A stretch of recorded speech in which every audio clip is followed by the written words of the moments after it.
I had to fight like people like right in front of me. In my time, that's how you have to do it. Yeah. Fight the guy that is like close to you, maybe 1 or 2 spots down there, and then earn that position. Times change. Yair Rodriguez, great to see you once again, my friend. Welcome to Fox Sports. Good to see you, brother. It was great to be with you. Yeah, it's been so long since we've seen you inside the octagon, Yair. What have you been doing in the time away, and how excited are you to be back? Well, remember last time we speak? That's right. Abu Dhabi. You know, like, well, I've been doing something like that, traveling around, and just trying to stay more active in my social media, getting myself out there in UFC events, and also like focusing a lot on myself. Traveling, obviously, but focusing a lot on myself, doing a lot of changes in my lifestyle, and now I feel, I cannot explain, I feel great. What changes in your lifestyle did you make? Many lifestyle changes. I stopped drinking alcohol. I don't drink any more alcohol anymore. I was chewing tobacco. I don't chew tobacco. I'm going to sleep early, wake up early. I have like more like of a routine of training, eating healthier. My supplementation is healthier. My habits of mental habits are better. Meditation, and I'm doing everything possible in my hands to become the best version of myself. Wow. Well, I mean, you were an incredible fighter before then. Did you feel as though your lifestyle was holding you back from achieving? I think so. Yes. Yes. I think my lifestyle as I had it was holding me back because I was like, you know, not 100% into this lifestyle. You know, I wasn't accepting it 100%. Yeah. You know, because I was like explaining in another interview. The sport takes a lot from you. You know, takes a lot from you. It has taken a lot from me, from my time with my family, away from them. Many birthdays, many dead people that I haven't been able to be there.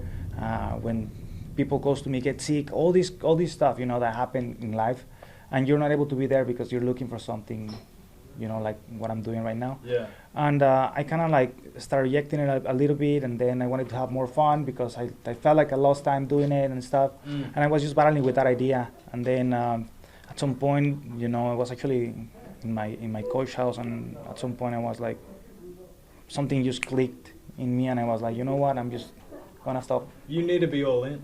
Yeah, I need to be all in. I'm gonna stop doing everything wrong that I'm doing, and I'm gonna like completely do that change that I was wrestling with, and now it's everything that I've been doing. So you'll see it. Like, my mind is super clear, my focus, my body, I feel great. Energy levels are amazing. You know, normally by this point of the fight week, you know, like I'm super. I feel like nothing. This is the first time in a fight week that I haven't seen you wearing sunglasses, so I guess that's a good thing. Well, that's great to see. I can't wait to see you in action. Patrício, Pitbull, though, I don't think any of us expected that. What was your reaction when that name came across your desk?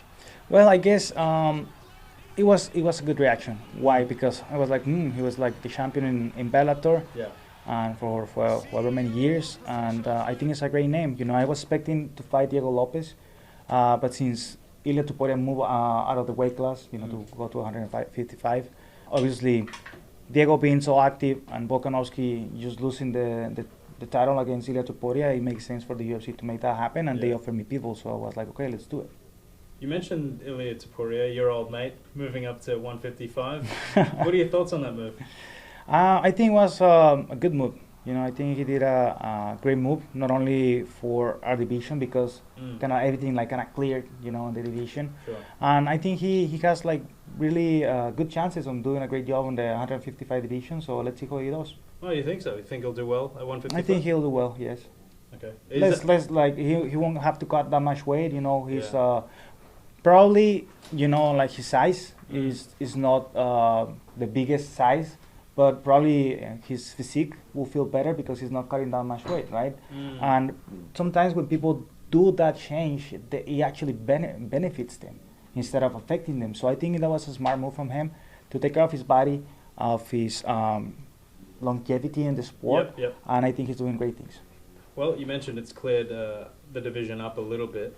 I don't imagine you've got any problems with Alexander Volkanovski being given the title shot. But you mentioned when we spoke in Abu Dhabi, one thing that you did say then, Yair, was you were a bit frustrated that Diego Lopes was given that Brian Ortega fight after having not sort of worked more gradually towards title. Is it fair to say that you think he's maybe a bit undeserving of this shot? Look, man, like I'm just going to give you my example, right? Yeah. Because I don't know anybody else. Sure. But for me, I was also undefeated in the UFC, 7 fights for many years until I faced Frankie Edgar.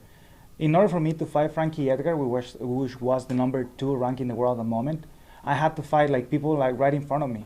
Yeah. That's in my time, that's how you had to do it. Yeah. Fight the guy that is like close to you, maybe 1 or 2 spots down there, and then earn that position, and then fight, and then in that position. Times change, right? You talk to the UFC, I talk to the UFC right now, and then we're looking to make great fights, and this is the way that it's gonna be. Okay, now times change. I have to adjust. Nothing to say about it, and I'm just gonna do my thing and win to earn a better position. Okay, well, it's interesting that you say that. I remember you also mentioned that everything aligned for Ilia because he fought Volk right after he had been knocked out by Islam Makhachev. Do you feel the same about Diego Lopes now? I know that Volk's had a full camp, but he's still coming off those 2 knockout losses, and he hasn't fought in over a year. Is everything aligning now for Diego? I don't know, man. Diego's been doing a great job. He's been staying active. He's been taking the fights that the UFC offers to him. And, nothing to say. He's been putting the work. And I think he deserves the opportunity. Great job. You deserve it. Now, let's see what you have to do against Alexander Volkanovski, that I'm pretty sure Alexander Volkanovski is also coming back strong after two losses, you say? 2 losses, right? And after 2 losses in 1 year, let's see what he's able to do. I believe that, Alexander Volkanovski being the champion he was during his time of regime, how do you say it? It's his reign. His reign, he did awesome. So why not again, right? Let's see. I know Diego's Brazilian, but he spends a lot of time in Mexico. Have you actually had much to do with him? No, not really, no. We have never been like training partners, friends, or anything like that. Okay. Well, don't have to worry about that, Brazilian, because you got another one to worry about this weekend. Patrício, Pitbull, do you see any weaknesses in his game? How do you intend on getting it done against him? Well, I think nobody's perfect. Nobody has no mistakes, And obviously, with my team, I've been watching some videos of him. And I think we have been able to find a couple of things that we can take advantage of, and that's what we'll do on Saturday. Well, we can't wait to see Yair Rodriguez. Appreciate your time on Fox Sports. There he is, the new and improved El Pantera.